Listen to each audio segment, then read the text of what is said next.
జీవితం ఇలా కావడానికి తన తలరాత కాదు, దేవుడు చేసిందే కాదు, నువ్వు రాసిందే, నువ్వు చేసిందే.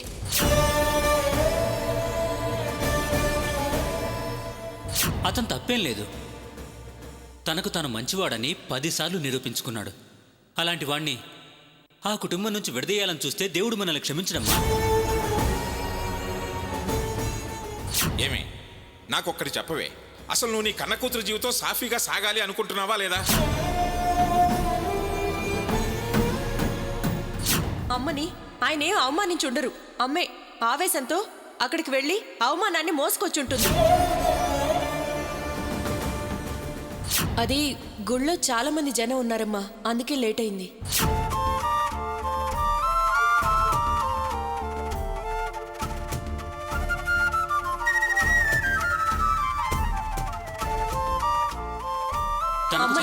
ఆయనేం అవమానించుండరు. అమ్మే ఆవేశంతో అక్కడికి వెళ్ళి అవమానాన్ని మోసుకొచ్చుంటుంది.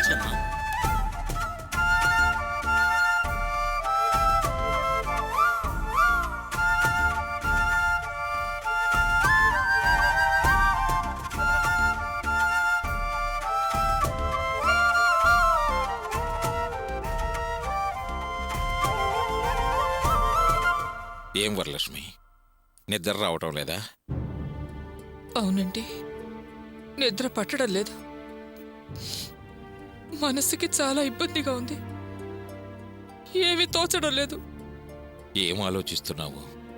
అసలు సమస్య ఏమిటి? సమస్య ఏం లేదండి. సమస్య లేకుండా నీలో సంఘర్షణ ఎందుకు జరుగుతుంది? కారణం లేకుండా నీ మనసు ఎందుకు ఇబ్బంది పడుతుంది? ఏమీ లేదని చెప్తున్నాను కదా. చెప్పటం లేదు, ఏదో దాస్తున్నావు, నటిస్తున్నావు. ఏంటి నటిస్తున్నానా? నాకంతా తెలుసు వరలక్ష్మి.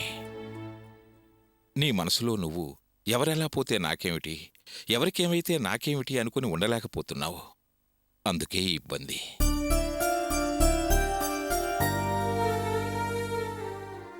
నువ్వు 4 బిడ్డల తల్లివే. నీకు మనస్సు మనస్సాక్షి ఉంది. కన్న కూతురు తాళిబుట్టుకే ప్రమాదం ఉందని తెలిసిన తర్వాత ఎలా నిద్రపోగలుగుతావు? అల్లుడు పోలీస్ స్టేషన్లో ఉంటే ఇక్కడ నీకు నిద్ర ఎలా పడుతుంది? ఎందుకు వరలక్ష్మి ఈ మేకపోతు గాంభీర్యం? అన్నీ మనసులో పెట్టుకుని ఎందుకు అవస్థ పడతావు? నీ ఆలోచన బయటికి చెప్పు. నీకు నువ్వుగా తేల్చుకోలేని విషయానికి సలహాలు తీసుకో. తప్పేం లేదు వరలక్ష్మి. నా మనసు పడే ఇబ్బందికి మీరు కారణాలు చెప్తున్నారు. నేనెందుకు ఇబ్బంది పడుతున్నానో మీకు తెలియదండి. నా ఆలోచనలు వేరు. అంతేలే, నిన్నిలా కన్విన్స్ చేయటం మానవ మాతృల వల్ల కాదు. సరే పడుకో, నేను వెళ్ళి మంచిలు తాగొస్తాను.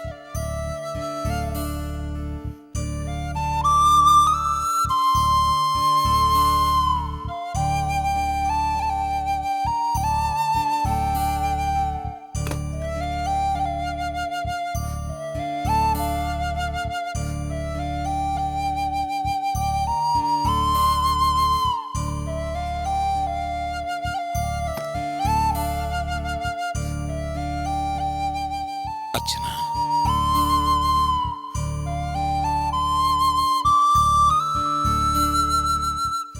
ఏంటమ్మా ఈ సమయంలో నువ్వెక్కడ కూర్చున్నావు? నిద్ర రావటం లేదా? నాకు నిద్ర రావట్లేదు నాన్న. రాదమ్మా, ఎలా వస్తుంది? మీ ఆయన పోలీస్ స్టేషన్లో ఆ పరిస్థితుల్లో ఉంటే నీకు నిద్ర ఎలా పడుతుంది? నీ భర్త మీద ఎంత ప్రేమ పెంచుకున్నావో నాకు తెలుసు. నీకు మీ అమ్మ మీద కూడా ప్రేమ ఉంది. ఈ ఇద్దరి మధ్య ఉన్న ప్రేమలో ఎటు మగ్గాలో నీకు తెలియటం లేదు. అందుకే అల్లుణ్ణి చూడాలనే ఆరాటాన్ని చంపుకుంటున్నావు. నాన్నా, నేను వెళ్ళి ఆయన్ని చూసొచ్చాను. నిజమా అమ్మా? నువ్వు వెళ్ళి మీ ఆయన్ని చూసొచ్చావా? ఎప్పుడు వెళ్ళావమ్మా? సాయంత్రం వెళ్ళాను. ఆయన్ని ఎంత అన్యాయంగా కొట్టారు నేను చూడలేకపోయాను నాన్న.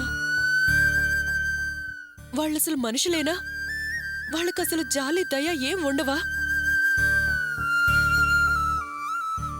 ఆయన త్వరగా బయటికి రావాలని నేను ఆ దేవుణ్ణి ప్రార్థిస్తున్నాను నాన్న.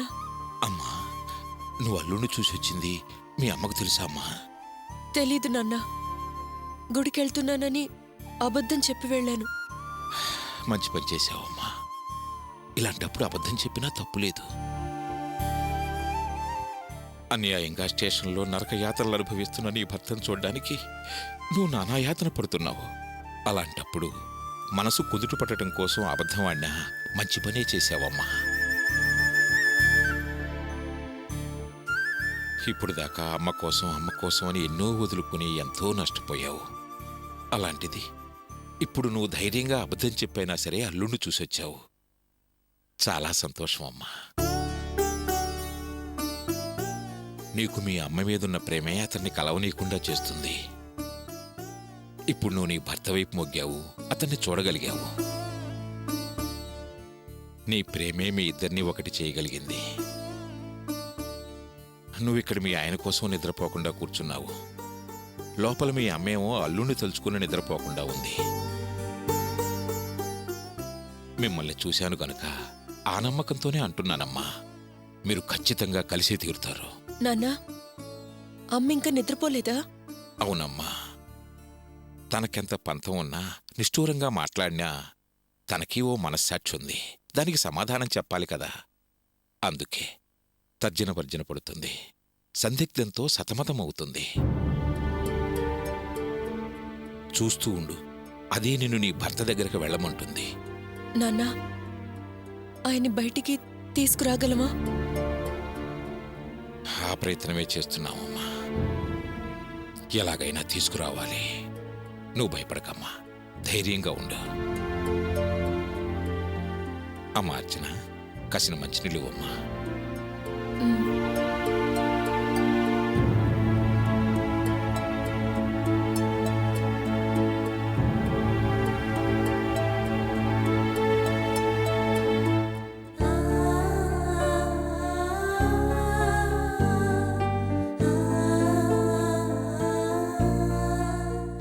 అంతా మంచి జరుగుతుందమ్మా. నువ్వు వెళ్ళి పడుకో.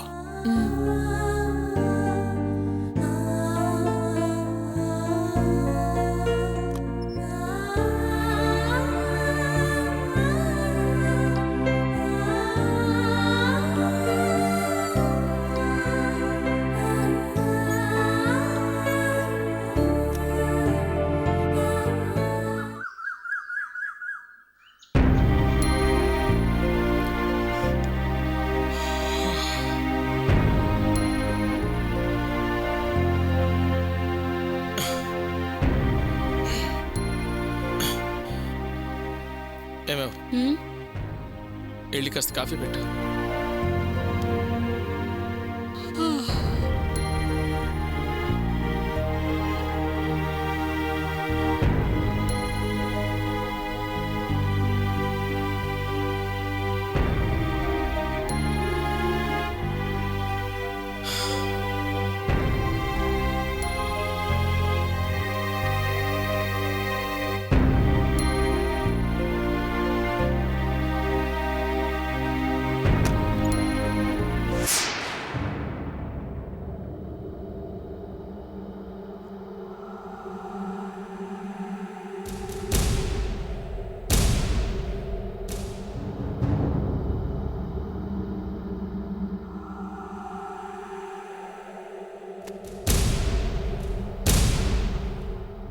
యాండి యాండి యాండి, ఒకసారి కిందకి రండి. ఏమైంది? ఎవరొచ్చారో చూడండి. లేవండి. ఏంటి కంగారు? ఎవరొచ్చారో చూడండి.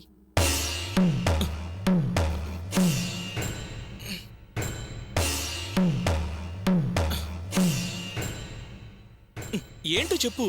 రండి చెప్తాను.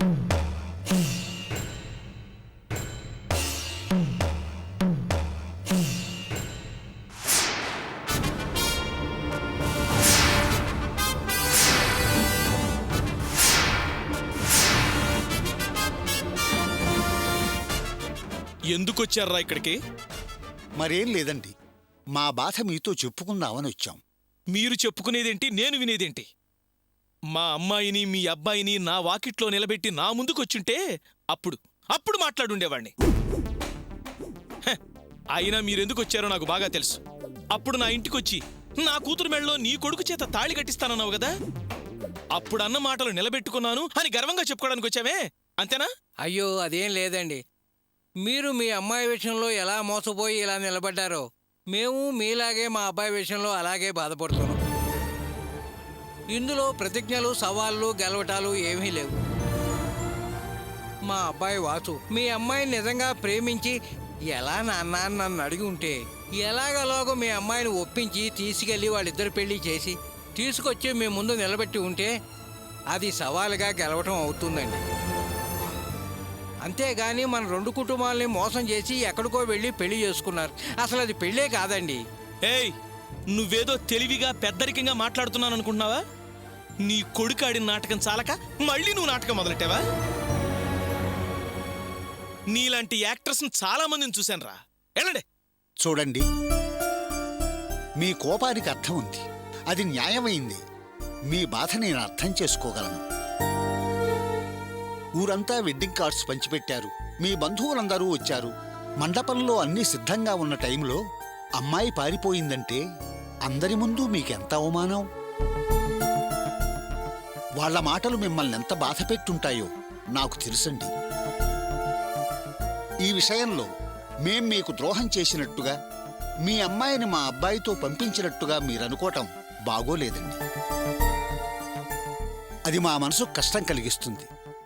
మీలాగానే మేము మోసపోయాం. ఆ విషయం మీరు అర్థం చేసుకోవాలి.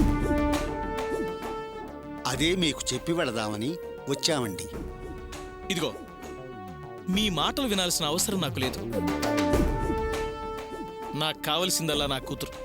దాన్ని ఎలా తీసుకొచ్చి నా ముందుంచుతారో ముందు అది చెప్పండి. వెళ్ళా పని చూడండి. సత్యప్రమాణంగా వాళ్ళెక్కడున్నది మాకు తెలీదండి. ఒక కుటుంబం కోసం పోరాడే మంచి మనిషిగా మా గోపికి మంచి పేరుందండి. వాణ్ణి నిర్దాక్షిణ్యంగా గొడ్డును బాదినట్టు పోలీస్ స్టేషన్లో బాతున్నారండి. ఆ దెబ్బలు వాడు భరించలేకపోతున్నాడు, మేం చూడలేకపోతున్నాం. దయచేసి వాణ్ణి వదిలేయమని చెప్పండి. వాసు చేసిన తప్పుకి గోపికెందుకు శిక్ష వేయటం? ఇదేమన్నా న్యాయంగా ఉందా? కాస్త ఆలోచించి వదిలేయమని చెప్పండి. నొప్పిగా ఉంది కదూ? చాలా నొప్పిగా ఉంది కదూ? భరించలేక విలవిల్లాడిపోతున్నారు కదూ? మీ అబ్బాయికి దెబ్బలు తగలగానే నాకొచ్చి చెప్పుకుంటున్నారే, మరి నాకు అలాగే ఉంది కదా. రేయ్, నాకు నా కూతురు కావాలి. దానికోసం నేను ఏం చేయటానికైనా వెనకాడను. అవును, మీరెవరో రాజకీయ నాయకుడిని తీసుకెళ్లి బెదిరించారట. మీ బెదిరింపులకి ఏం జరిగిందో వెళ్ళొకసారి చూడండిరా. మేం మీ పలుకుబడికి, హోదాకి పోటీపడే శక్తున్న వాళ్ళం కాదు.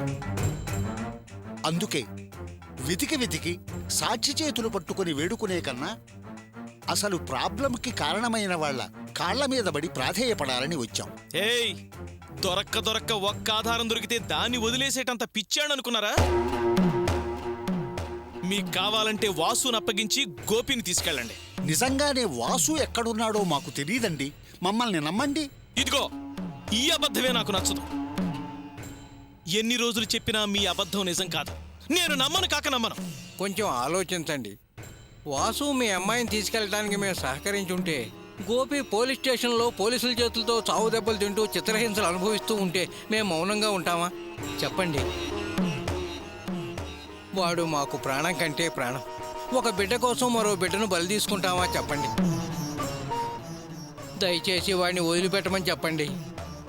ఆయన చెప్పేది నిజమే అనిపిస్తోందండి. ఒక పిల్లాడిని రక్షించుకోవడం కోసం మరో పిల్లాడి ప్రాణాలు అర్పిస్తారా? పాపం తగులుతుందండి. వాళ్ళ అబ్బాయిని వదిలేమని చెప్పండి. ఏంటే, నీకేమైనా పిచ్చా? వాళ్ళని సమర్థిస్తూ మాట్లాడతావేంటి? పాపం పెద్దవాళ్ళండి. తెల్లవారక ముందే వచ్చి వాకిలి ముందు మన కోసం ఎదురు చూస్తున్నారు. ఎప్పుడనగా కూర్చున్నారు ఎవరికీ తెలియదు. తప్పుడు ఆలోచనతో పారిపోయిన వాళ్ల కోసం ఏ తప్పు చేయని ఒక మంచివాడిని శిక్షించడం న్యాయం కాదు. అది మనకి మంచిది కూడా కాదు. ఏ పాపం మనకి శిక్ష వేసింది. ఇంకా పాపం ఎందుకండి మూట కట్టుకుంటారు? వదిలేమని చెప్పండి. ఏయ్, నువ్వు నోరు మూసుకుని లోపలికెళ్ళవే. నువ్వు నాకు అడ్వైజులు ఇచ్చేదాని అయ్యావా? దేన్ని ఎలా డీల్ చేయాలో నాకు బాగా తెలుసు. మనం పడ్డ అవమానాలని అప్పుడే మర్చిపోయావా? వాళ్ళిద్దరినీ తీసుకొచ్చి నట్టింట్లో నరికి పూడ్చి పెడితేనే గాని నా కోపం చల్లారదు. నేను మామూలు మనిషిని కాను. వీళ్ల మూలంగా ఎన్ని అవమానాలు పడుతున్నానే. అయ్యా అని అంత దూరం నిలబడి నమస్కారం చేసే వీళ్ళు నా మొహాన ధైర్యంగా నిలబడే పరిస్థితి వచ్చింది. ఆ అవమానానికి ప్రతీకారం తీర్చుకోవాలని నీకు అనిపించట్లేదా? పిచ్చి పిచ్చి సలహాలు ఇస్తున్నావేంటే? పాదలబా! ఏయ్, ఏంటి ఇంకా నిలబడ్డారు ఇక్కడ? వెళ్ళండి.